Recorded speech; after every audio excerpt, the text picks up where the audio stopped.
The Santa Cruz Jane Doe, identified as Marty Robin Rupar. On February 13, 1988, some hikers were out in the Bonnie Dune area in Santa Cruz, California, when they came upon an illegal dump site around mile marker 2.5. The area itself was hard to access, and it was at the bottom of a ravine that appears to be below a cliff, where they discovered trash bags and decided to look inside.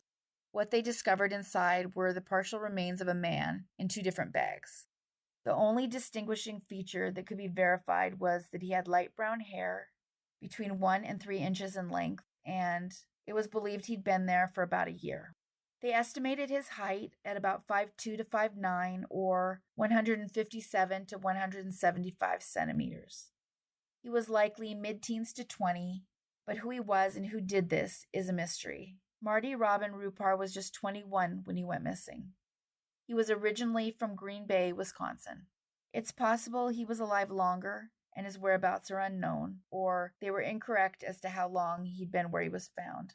I suspect it's the latter, given the way they estimated his age.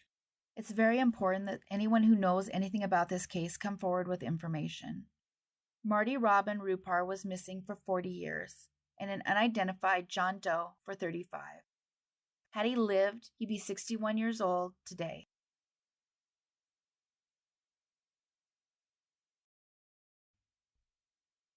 Millie Doe, also known as the Spokane Jane Doe, identified as Ruth Waymire.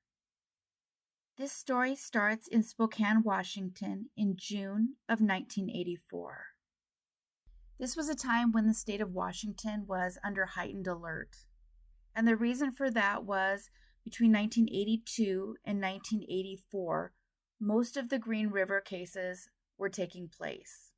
Now, of course, this was happening mainly in Tacoma and Seattle, 300 miles away from Spokane, but understandably, everybody was still really worried. And then it was at this time that the remains of a woman was found along the shore of the Spokane River near Spokane, Washington.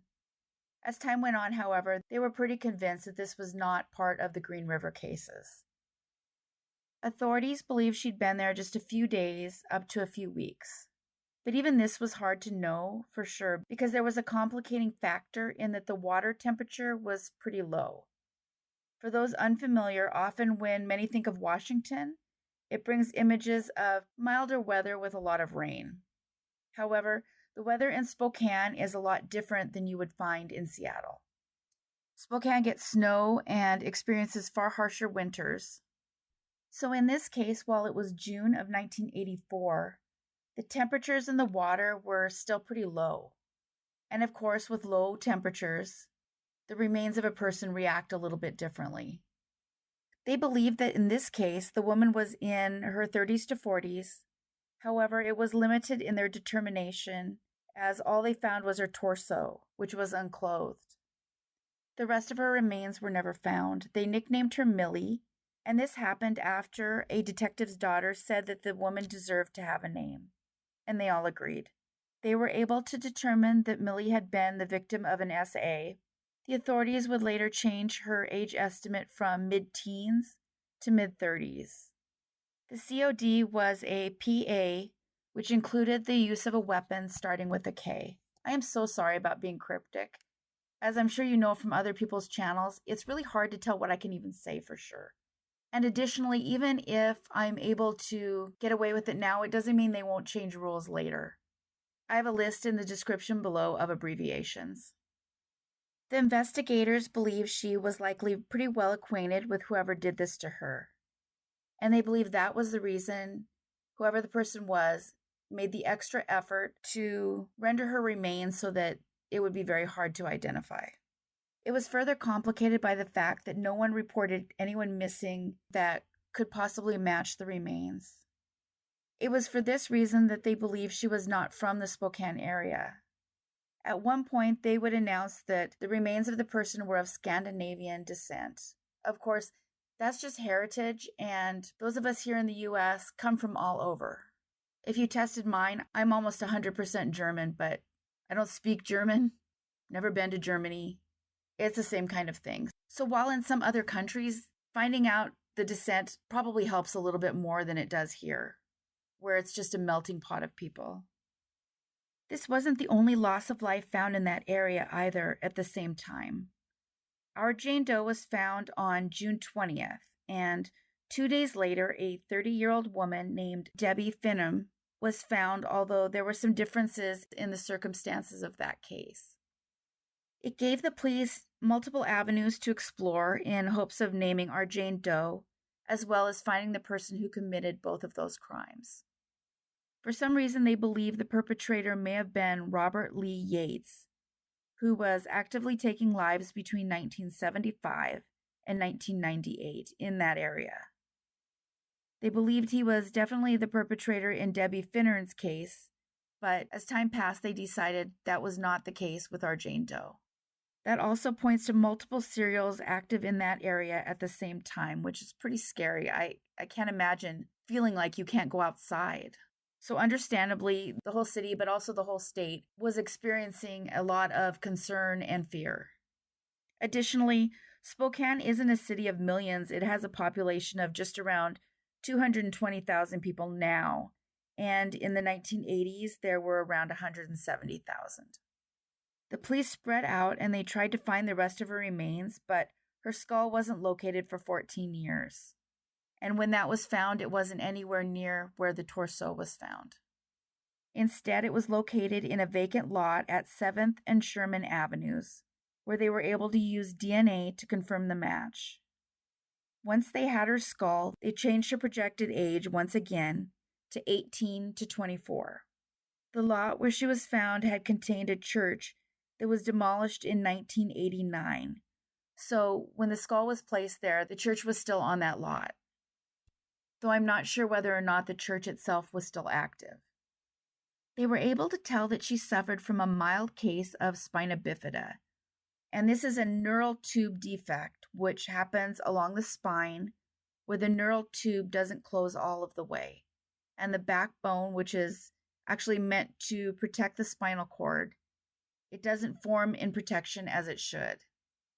They hoped that this unusual fact would help with her identification, but unfortunately it did not, nor did the moles, scars, or the gap in her teeth. They did all that they could, and it eventually came to the point where they just had to wait for technology to catch up to help provide answers. And that it did. Othram Labs, who at this point deserves some sort of superstar status, in my opinion anyway, once again gave the answers. They have been responsible for so many of these cases. Ruth Bell Waymire was 24 when she went missing.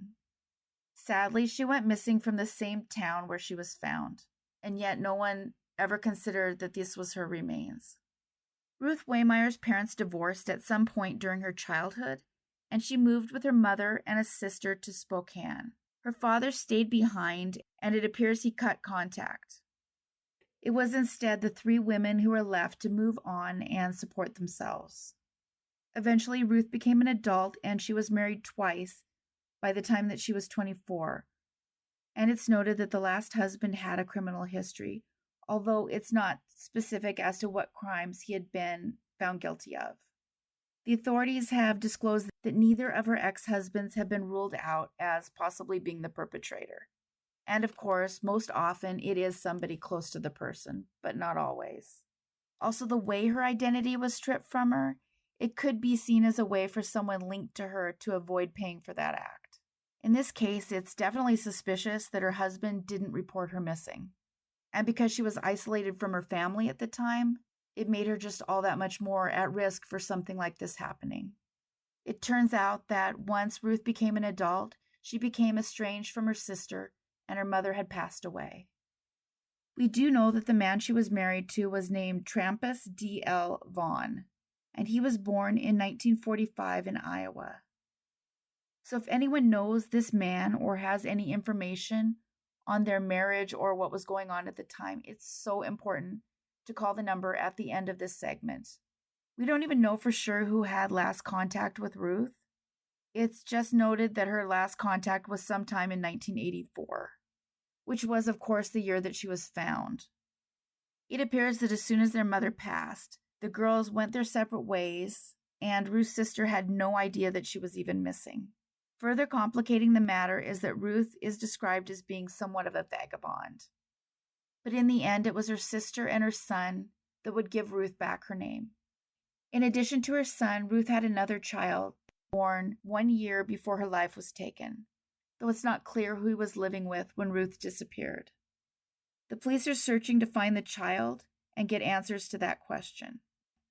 Ruth Bell Waymire went unidentified for 38 years.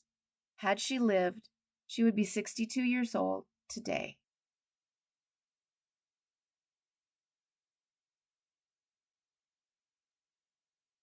Huge thanks for watching all the way to the end, and a big thanks to all of you who consistently like and comment on the videos. The whole dance with YouTube is hard sometimes. Whether you leave a full comment or an emoji, it makes a huge difference. It's a huge push toward the videos being suggested to new people. The next goal is 20,000. Thanks everyone for watching. Take care of yourselves and each other.